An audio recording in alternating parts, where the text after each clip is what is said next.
Good day, dear students, and welcome to lesson 13 of your online English language class. I'm your teacher, Ms. Rabia Javed. In today's lesson, we will be revising Unit 2, Grammar and Vocabulary. In today's lesson, we will learn from Oxford Progressive English, Unit 2, from page number 33 all the way till page number 53. We'll cover vocabulary, homophones, odd man out, vocabulary, words in use, reputation, prepositions, how's your Russian, cold words, matching meanings, metaphors and similes, words in use, hand expressions, and odd man out. We'll first cover vocabulary on page number 33. The words are given on one side and the meanings are given on the other side. We're going to tally, although we have not read this text, but I would like you only to improve your vocabulary. I'd like you to do the words and meanings. The words are not very difficult, neither are the meanings. I'd like you to pause the video and give it a shot yourself. Here are the answers. They're not difficult at all. You can pause the video and check your answers. Come to page number 33, homophones. We have covered this lesson in detail when we were doing the lesson around 3 weeks ago. Again, homophones are the words that sound the same, different spelling, different meaning. Look at this list and their meanings, and remember, you had to make sentences of your own. I hope you did it back then in your notebook. Check your work yet again. The same page, we'll be doing odd man out. One of the words in the following group does not fit. Underline the word which is the odd man out. Explain why it does not fit with the group. The first one has been done for you as an example. Reins, saddle, harness, brake, and stirrup. The 4 words are used when you are riding horses. Reins are those leather strips that are used to guide the horse. Saddle is the seat on which a horse rider sits. It covers the horse's back. A harness is the fastener which is on the reins and on the saddle as well. A stirrup is the part where a horse rider places his foot. The odd man out is brake because it belongs to a vehicle, whilst the other words are names of items which can be put on a horse. If you look at this list, the answers are over here. You did these answers, but I'll take this revision to do the other words that we missed. Vixen is a female fox. Mare is a female horse.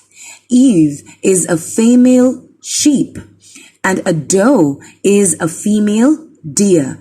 Shearers are huge pair of scissors used to cut off wool from a sheep. Fleece is the layer of wool on the sheep. The wool is obviously the wool. The saddle is obviously the odd man out, and a flock is a group of sheep.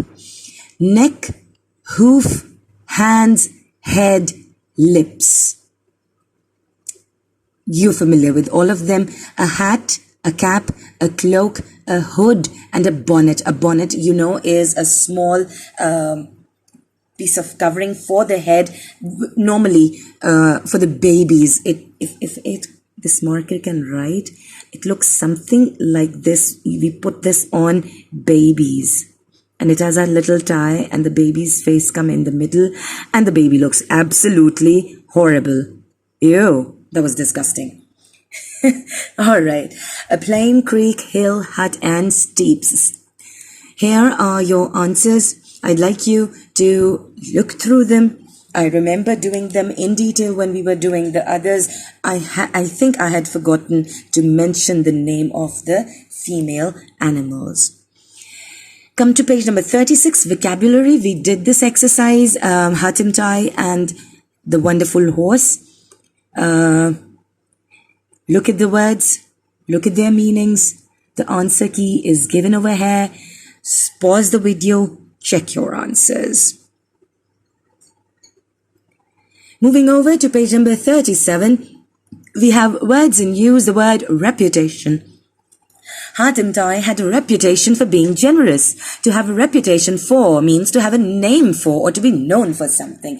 To have a reputation for is always followed by either by being plus an adjective. Hatem Tai had a reputation for being generous, and sometimes abstract noun. Hatem Tai had a reputation for generosity. Then we did the exercise in detail, and I gave you the adjectival form and the abstract nouns as well. I hope it's not difficult. If you find it difficult, question me in the comment section.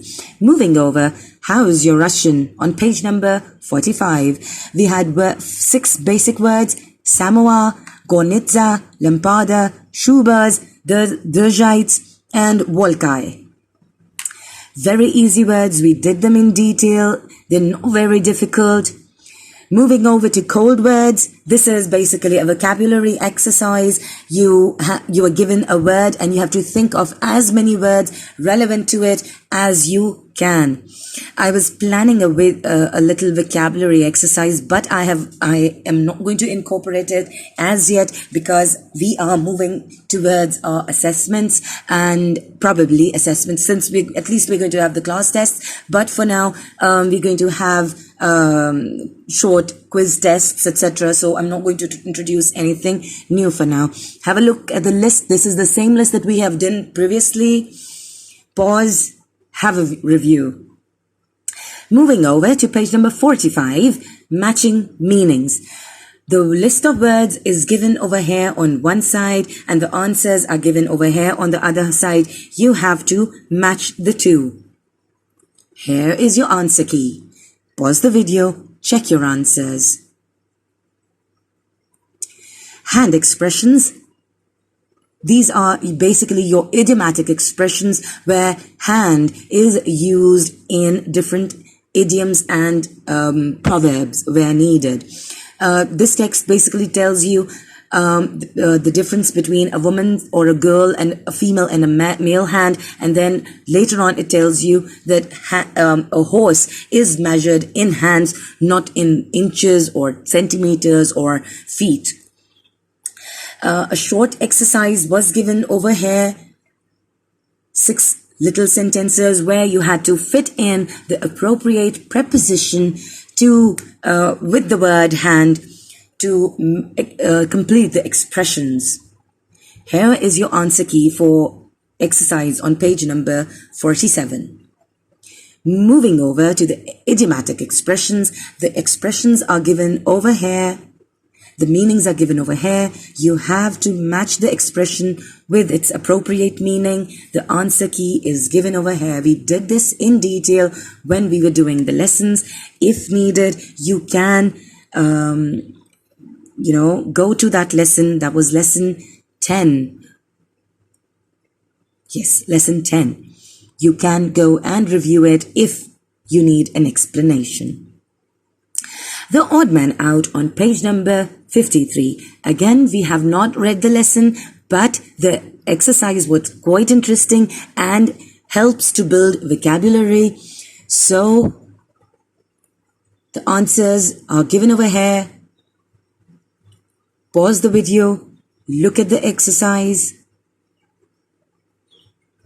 The similes and metaphor, again, I will attach it in the lesson. You can view that video that we did way back then in lesson 10, and it will be convenient.